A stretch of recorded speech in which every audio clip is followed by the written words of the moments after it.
Sibak Party List. Nag-partnership po kami sa Company Doc Eliwan at ng Sibak Party List para sa pagbibigay ng libreng reading glasses. Palakpakan po natin ang Sibak, mga kapatid. Yan ang party list na hindi nakakalimot. Tuloy ang laban sa kahirapan, korupsyon at katiwalian. Tuloy ang laban, walang atrasan.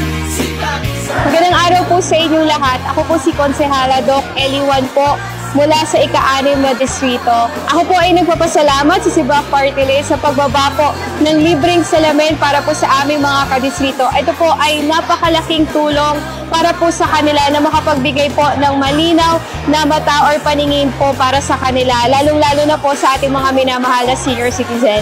So muli, maraming salamat po sa Sibak Party List. Mabuhay po kayo.